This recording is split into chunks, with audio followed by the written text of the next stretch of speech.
आज हम एक ऐसे मुद्दे पर बात करने जा रहे हैं जो हर उस नागरिक से जुड़ा है जो सड़क पर पैदल चलता है। यह विषय है, क्या भारत में पैदल यात्रियों के लिए सड़क की दाईं ओर चलने का नियम लागू किया जाए या नहीं। सुप्रीम कोर्ट ने हाल ही में केंद्र सरकार और national highway authority of India यानी NHAI से इस पर सवाल जवाब किया है। सवाल यह है कि क्या भारत को भी उन देशों की तरह नियम बदलना चाहिए जहां पैदल यात्री दाईं ओर चलते हैं।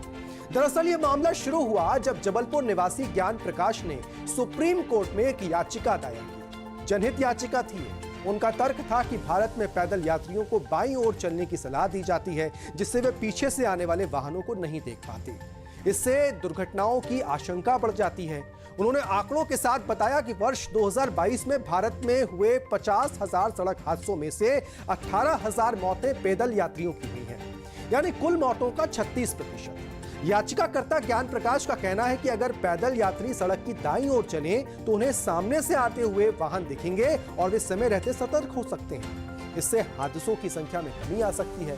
अब इस पर सुप्रीम कोर्ट की तरफ से क्या प्रतिक्रिया आई है, यह भी आपको बताते हैं। सुप्रीम कोर्ट ने इस याचिका को गंभीरता से लिया है। केंद्र सरकार और NHAI से 10 नवंबर तक विस्तृत जवाब मांगा गया है।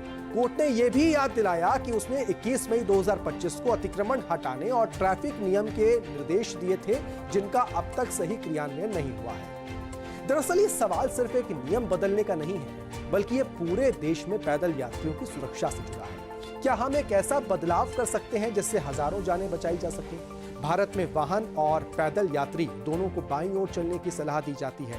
यह परंपरा ब्रिटिश काल से चली आ रही है और मोटर व्हीकल एक्ट 1988 भी इसी पर आधारित है। यह एक्ट 1998 में वियना में हुए अंतर्राष्ट्रीय समझौते से प्रेरित है। इस नियम का उद्देश्य ट्रैफिक को अनुशासित रखना है, लेकिन क्या यह नियम हर परिस्थिति में सुरक्षित है?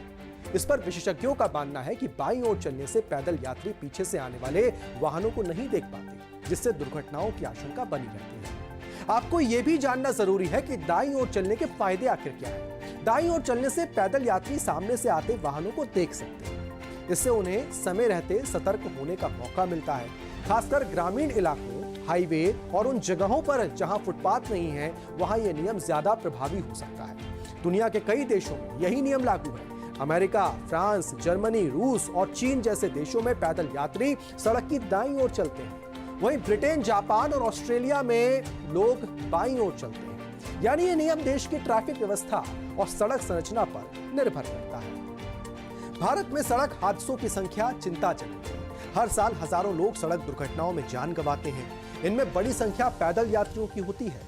अगर सिर्फ एक नियम बदलने से इन हादसों में कमी आ सकती है, तो ये बदलाव क्यों नहीं किया जाए। सुप्रीम कोर्ट ने केंद्र से यह भी पूछा है कि क्या इस दिशा में कोई अध्ययन या रिसर्च की गई है। क्या सरकार के पास ऐसे आंकड़े हैं जो ये साबित करते हो कि दाईं ओर चलने से सुरक्षा बढ़ सकती है। अब आपको भारत की सड़क संरचना के बारे में भी बताते हैं। दरअसल भारत में कहीं चौड़ी हाईवे हैं तो कहीं सकरी गलियां हैं। कई जगहों पर फुटपाथ ही नहीं है। ऐसे में पैदल यात्रियों को सड़क पर ही चलना पड़ता है। अगर वे बाईं ओर चलते हैं तो पीछे से आने वाले वाहन उन्हें नहीं देख पाते। वहीं दाईं ओर चलने से दोनों एक दूसरे को देख सकते हैं। आपको यह भी बताते हैं कि अगर यह नियम लागू होता है तो सरकार को किन चुनौतियों का सामना करना पड़ेगा। सबसे पहले तो सड़क संकेतों में बदलाव करना होगा। इसके साथ ही ट्रैफिक नियमों की ट्रेनिंग जरूरी होगी। जनता को जागरूक करना होगा। फुटपाथों का निर्माण और सुधार करना जरूरी होगा। इन चुनौतियों से निपटने के लिए सरकार को एक चरणबद्ध योजना बनानी होगी। पहले पायलट प्रोजेक्ट के तहत कुछ शहरों में यह नियम लागू किया जाए, उसके बाद पूरे देश में इसे विस्तार दिया जाए। दरअसल सड़क सुरक्षा एक ऐसा विषय है जो हर नागरिक से जुड़ा है। सुप्रीम कोर्ट का यह कदम सराहनीय है कि उसने पैदल यात्रियों की सुरक्षा को लेकर गंभीरता दिखाई है। अगर दाईं ओर चलने से हादसों में कमी आती है तो यह बदलाव स्वागत योग्य है। इसके लिए ठोस योजना, जन जागरूकता और प्रशासनिक इच्छा शक्ति की जरूरत है। तभी हम एक सुरक्षित भारत की ओर बढ़ सकते हैं।